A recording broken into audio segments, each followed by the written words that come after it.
Okay, so you're back for the second half of writing your counterclaim. So you've looked at your pink box, and now you're writing the opposite argument in the counterclaim purple box. For example, I might have written, some may argue that banning sales of soda in vending machines will hurt school district funding. And I'm just going to paste that in there. Okay. In the green box, I've done it for you. I've already written the word but. You don't have to do anything. So why don't you hit pause and go ahead and write your counterclaim and your connector. But I've already done it, so you don't really have to do a whole lot other than say, hey, oh, look, she wrote the word but for me. Hit pause, do your counterclaim, and then come back and we'll talk about these last two boxes. Okay, now you're going to write your rebuttal. So you've written your counterclaim, and you've written, or if you notice that the connector's there, now we're going to write the rebuttal. For some unknown reason, I chose to call this a counterclaim evidence summary. That's the wrong word. If you want to change that to rebuttal, that would be awesome. So I'm going to change that to the word rebuttal. And now we're going to talk about why this is wrong. Okay, I'm going to say, not so fast. You're going to argue, you're telling, some people are worried that banning soda sales will hurt the funding. But I'm going to tell you why that's not a problem. So here's what my rebuttal is. My rebuttal is this is a necessary sacrifice that may even improve sales. And in my example, in my rebuttal, I'm kind of using two pieces of evidence to refute or the counterclaim.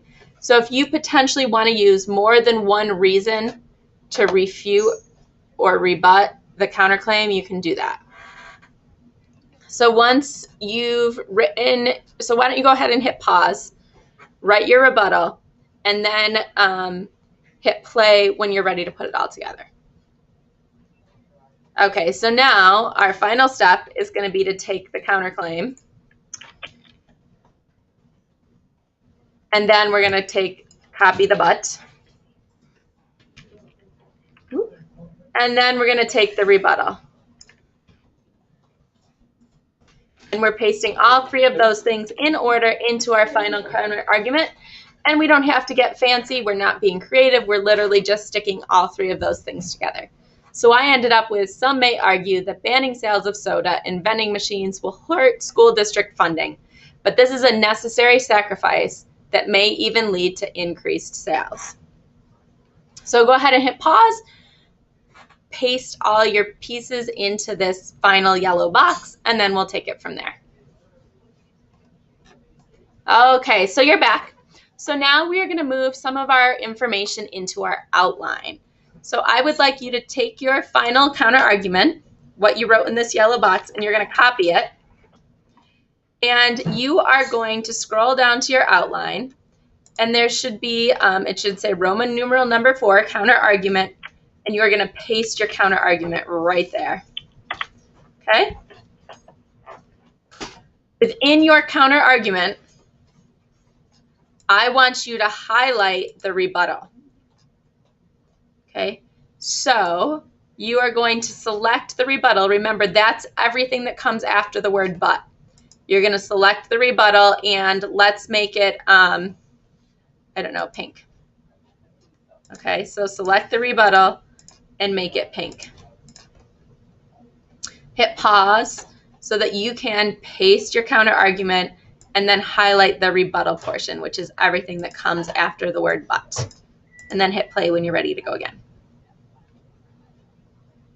Okay, so the next thing you have to do is we're going to need to find these three pieces of evidence. And these three pieces of evidence are going to directly address my rebuttal.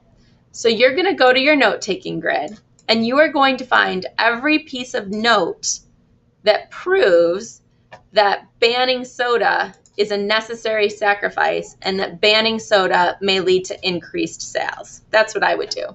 So I'm going to find my note-taking grid, and you're going to open your note-taking grid in Classroom.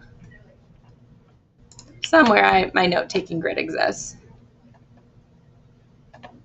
I'm sorry that I can't find it right now. Okay, this one will be fine. Just pretend. So I'm going to go through my note-taking grid, and anything that answers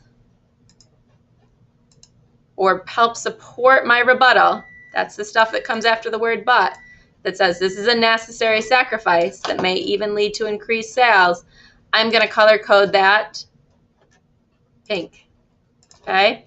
So I want you to go through your note-taking grid, and anything that addresses the rebuttal or supports the rebuttal, you're going to color pink. So why don't you hit pause and then come back when you have finished color coding your notes. Okay, so you finished color coding your notes, and the last step, and this is going to be homework if you don't get this done in class, you are going to need to make sure that you have paraphrased and written in-text citations for anything that you color-coded pink. Okay, you can see that I've done some paraphrasing, but I haven't done my in-text citations for this particular example. Your homework for tonight, make sure that you get your in-text citations done. So to wrap things up, today we accomplished the following things. We wrote a counterclaim that includes a rebuttal. We went to our note-taking grid and we found evidence that supports the rebuttal. In our note-taking grid, we turned everything pink that's evidence that supports the rebuttal. We paraphrased the evidence and we added in-text citations. That's your goal, to have those things done when you come to class tomorrow. And that wraps things up for today.